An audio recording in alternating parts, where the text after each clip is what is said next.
आज का हमारा विषय आधुनिक विश्व का इतिहास तृतीय वर्ष का फ्रांस की क्रांति रहेगा। फ्रांस की क्रांति जो 1789 में हुई थी वो न केवल यूरोपियन इतिहास की बल्कि विश्व इतिहास की एक बहुत ही महत्वपूर्ण घटना है, जिसने पुरातन व्यवस्था को अनुकूल चुनौती दी। इस क्रांति ने 3 नवीन आदर्श स्थापित किए, जिन्हें हम स्वतंत्रता, समानता एवं भ्रातृत्व, लिबर्टी, इक्वालिटी एंड फ्रैटर्निटी के रूप में जानते हैं। हालांकि इससे पूर्व भी कुछ क्रांतियाँ हुई थी, जैसे अमेरिका की क्रांति हुई, इंग्लैंड की क्रांति हुई और उसमें लिबर्टी की बात, इक्वालिटी की बात की गई थी, किंतु फ्रांस की इस क्रांति ने इन आदर्शों को पूर्ण रूप से रूपांतरित किया। इस क्रांति को इसीलिए आधुनिक युग की शुरुआत भी मानी जाती है। इस क्रांति के तहत जो 3 सिद्धांत उभर के आए, जो 3 आदर्श उभर के आए, उनमें स्वतंत्रता के सिद्धांत के रूप में यह स्पष्ट किया गया कि सत्ता ऊपर से नहीं बल्कि नीचे से, यानी शासक से नहीं बल्कि जनता से शासक तक आती है। समानता के सिद्धांत के अंतर्गत कुलीन वर्गों के जो विशेषाधिकार थे, जो कि फ्रांस के समाज में निहित थे, जिन्हें हम अभी आगे डिस्कस करेंगे, उन विशेषाधिकारों को चुनौती दी गई और सभी मनुष्यों की समानता की बात की गई। भ्रातृत्व के संदेश में मनुष्य के मध्य राष्ट्रीय प्रेम और सौहार्द की भावना को बल दिया गया। तो हम देखते हैं कि ये तीनों जो आधुनिक युग के महत्वपूर्ण सिद्धांत हैं, इन तीनों को फ्रांस की क्रांति ने पूरी तरीके से रूपांतरित किया, यानी उसको वो किस तरीके से क्रांति के दौरान स्पष्ट रूप से आई। जब हम क्रांति के कारणों की चर्चा करते हैं तो बहुत से कारण थे जो फ्रांस की क्रांति को एक महत्वपूर्ण क्रांति के रूप में लेकर आए। फ्रांस का समाज पुरातन व्यवस्था के आधार पर निर्मित था, जो कि ओल्ड रेजीम भी जिसे कहा जाता है, और इसके प्रति गहरा असंतोष व्याप्त हो गया था। तो प्रथम कारण हम देखते हैं सामाजिक विषमताएं। फ्रांस का समाज, जो कि वैधानिक रूप से 3 वर्गों में विभाजित था, ये 3 वर्ग थे: प्रथम एस्टेट, द्वितीय एस्टेट और तृतीय एस्टेट। प्रथम एस्टेट के अंतर्गत राज्य का पादरी वर्ग आता था। राज्य में चर्च की स्थिति स्टेट विद इन स्टेट की जैसी थी, यानी राज्य के भीतर एक दूसरे राज्य की तरह थी। यह वर्ग जो था वो कर के भार से मुक्त था, और यह वर्ग भी 2 भागों में विभाजित था: उच्च पादरी वर्ग, जिन्हें कुछ ज़्यादा अधिकार प्राप्त थे, और निम्न पादरी वर्ग, जिन्हें अधिकार तो प्राप्त थे किंतु उच्च पादरी वर्ग के मुकाबले थोड़े कम अधिकार इनको प्राप्त हो रखे थे। द्वितीय एस्टेट के अंतर्गत हम देखते हैं कि कुलीन तंत्र के लोग आते थे। ये इस वर्ग को सामाजिक दृष्टि से कुछ विशेष अधिकार और सुविधाएं प्रथम एस्टेट की जैसे ही प्राप्त थी, यानी ये वर्ग भी कर नहीं दे, बहुत से कर ये भी नहीं दे रहे थे। ये भी 2 भागों में विभाजित था: शस्त्र आधारित कुलीन वर्ग यानी नोबेलिटी ऑफ सोर्ड, और वस्त्र आधारित कुलीन वर्ग यानी नोबेलिटी ऑफ द रोब। तो ये जो 2 वर्ग थे, इनमें नोबेलिटी ऑफ सोर्ड जो था वो, जो कि वंशानुगत रूप से कुलीन थे, वो इस श्रेणी में आ रहे थे, और जो नोबेलिटी ऑफ रोब थे वो वंशानुगत तरीके से इस वर्ग को बिलोंग नहीं कर रहे थे। फिर हम देखते हैं कि तृतीय स्टेट, जो सबसे महत्वपूर्ण, जिसने इस क्रांति में योगदान दिया, वो तृतीय स्टेट था, जिसके अंतर्गत प्रथम स्टेट और द्वितीय स्टेट यानी पादरी और कुलीन तंत्र के लोगों के अलावा सभी लोग आ रहे थे। चाहे वे डॉक्टर हों, व्यापारी हों, श्रमिक हों, जितने भी वकील हों, सभी लोग इस तृतीय एस्टेट के अंतर्गत आ रहे थे और राज्य के करों का लगभग सारा भार इन्हीं को वहन करना पड़ता था। ये सभी प्रकार की सुविधाओं से भी वंचित थे, यानी सबसे पीड़ित वर्ग जो था वो ये तृतीय एस्टेट था।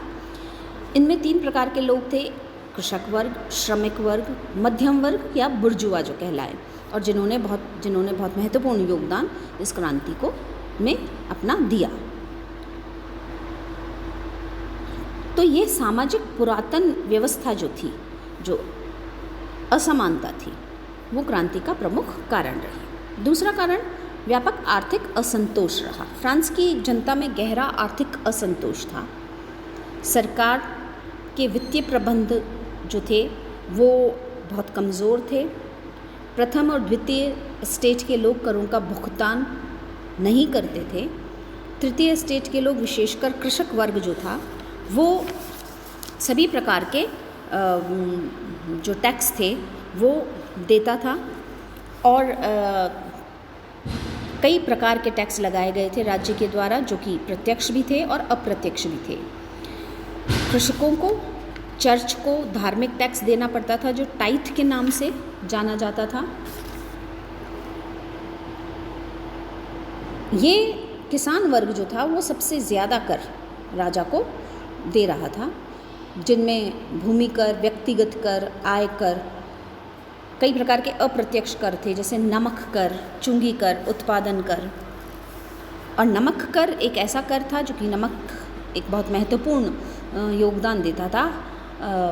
भोजन सामग्री, रसोई से जुड़ा हुआ भी था, और चूँकि मीट को इस क्षेत्र के अंदर रखा जाता था, प्रिजर्व किया जाता था, उसमें नमक का प्रयोग होता था। तो नमक एक आवश्यक सामग्री थी, लेकिन उसके ऊपर बहुत ज़बरदस्त कर लगाया हुआ था जो तृतीय स्टेट के लोगों को देना होता था। 18वीं शताब्दी में इन अप्रत्याशित करों में वृद्धि हो गई और फ्रांस की जनता की आर्थिक विषमताएं बढ़ गईं, और इन बढ़ी हुई आर्थिक विषमताओं में एक विस्फोटक तत्व की तरह क्रांति ने कार्य किया। अगला कारण जो रहा वो राजनीतिक निरंकुशता का था।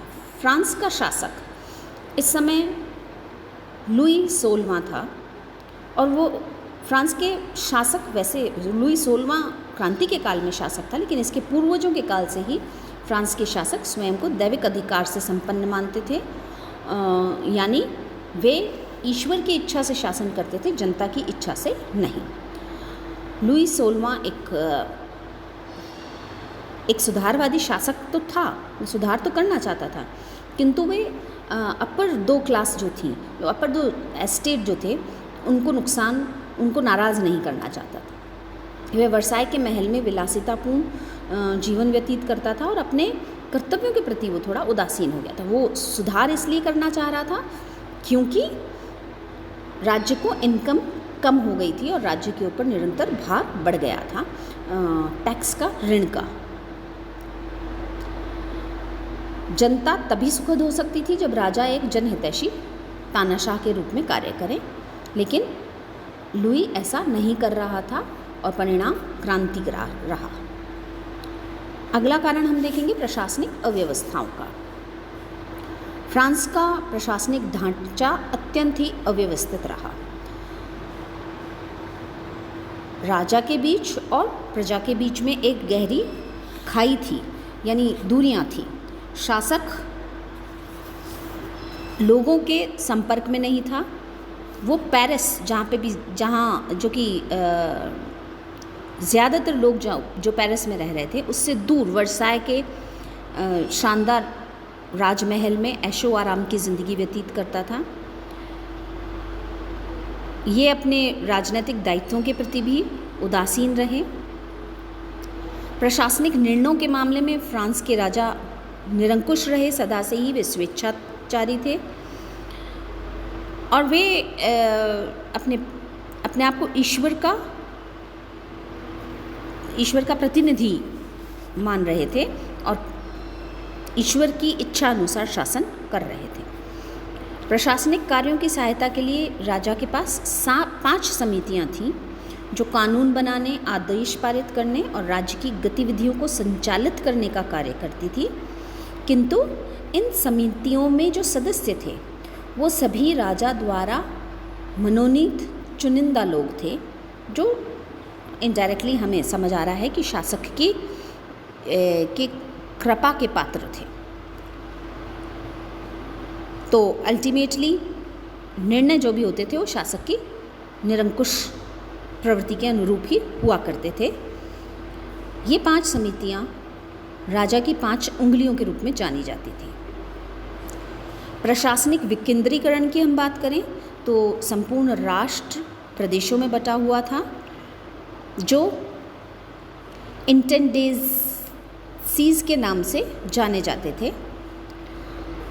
इन प्रदेशों के प्रमुख अधिकारी को गवर्नर कहा जाता था, जो राजा द्वारा नियुक्त होता था। और हर एक प्रदेश में ये गवर्नर मनमाने ढंग से शासन करते थे। अधिकांश प्रदेश की जनता अपने शासकों से, अपने गवर्नर से प्रसन्न नहीं थी। हम देखते हैं कि हर प्रदेश में अलग अलग प्रकार के कानून और कायदे थे। तो ऐसे में जो राजनीतिक व्यवस्था थी वो पूर्ण रूप से, प्रशासनिक व्यवस्था की बात हम कर रहे हैं, वो पूर्ण रूप से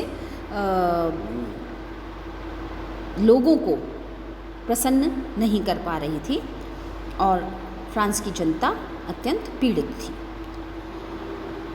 फ्रांस की क्रांति का एक अन्य और सबसे महत्वपूर्ण कारण जो रहा वो बौद्धिक जागृति थी।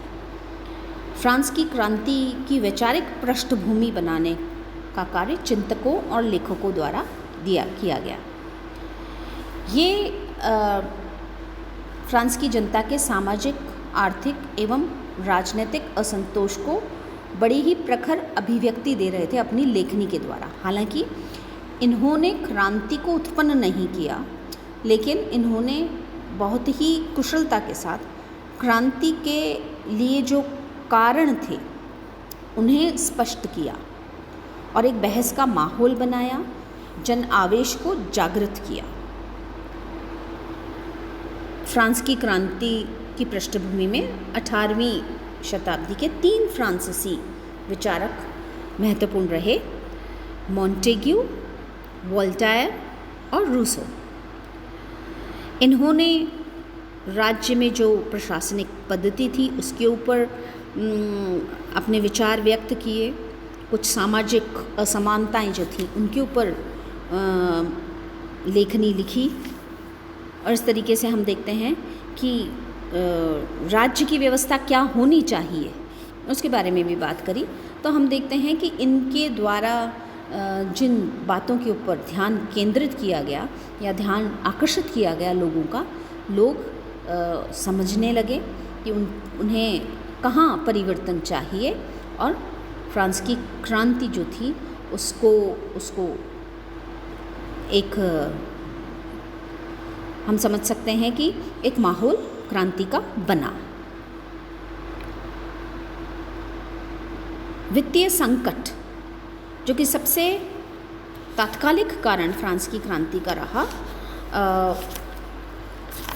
वो इस युग में हम देखते हैं कि लुई 15वें के शासनकाल में फ्रांस अनेक युद्धों में संलग्न रहा, जिसके कारण उसकी आर्थिक स्थिति शोचनीय हो गई। हालांकि अपने आप को इस स्थिति से उबारने के लिए सरकार ने कई कोशिशें करी, जिसमें उसे कई बार ऋण लेने पड़े और एक समय ऐसा आया जब राष्ट्रीय आय का लगभग आधा भाग जो था वो ऋणों के ब्याज चुकाने में ही जा रहा था। आमदनी का एक बहुत महत्वपूर्ण हिस्सा राजा के महल वर्साय की शानो शौकत पर खर्च हो रहा था और इनका भार यानी राज्य की इनकम जो थी वो तृतीय एस्टेट के माध्यम से ही होती थी। प्रथम और द्वितीय एस्टेट के लोग किसी भी प्रकार का कोई कर नहीं दे रहे थे, लेकिन उनको सुविधाएं पूरी प्राप्त थी। सरकार आर्थिक दिवालियेपन की स्थिति में आ गई थी और जब लुई 16वां गद्दी पर बैठा तब वित्तीय स्थिति पूर्ण रूप से बिगड़ चुकी थी। अपने राज्यकाल के आरंभ में ही उसने कुछ वित्तीय संकटों को सुलझाने की कोशिश करी, किंतु वो सफल नहीं हो पाया।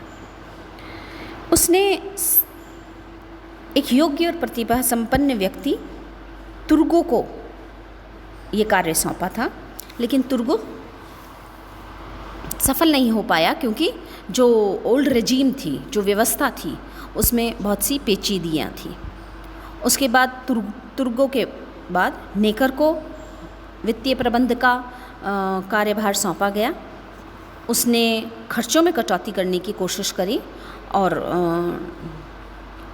ऋणों के माध्यम से कुछ फ्रांस की स्थिति को सुधारने की कोशिश करी, लेकिन खर्चों में वो ज़्यादा कटौती नहीं कर पाया क्योंकि शासक के पर्सनल खर्चे जो थे वो काफ़ी बड़े हुए थे। तो हम देखते हैं कि लुई 16 की कोशिशें जो थी वो निरंतर असफल होती जा रही थी। अंततः उसके सामने और कोई चारा नहीं रहा और उसे ये विचार करना पड़ा कि प्रथम और द्वितीय एस्टेट के ऊपर भी उसे कुछ कर लगाना पड़ेगा, चाहे वो कर नाम मात्र का ही हो, लेकिन राज्य की इनकम बढ़ाने के लिए इन दो वर्गों के ऊपर भी कर लगाना होगा। इस कर को लगाने के लिए वो जो निर्णय लेना था उसे, वो एस्टेट जनरल के माध्यम से ही ले सकता था।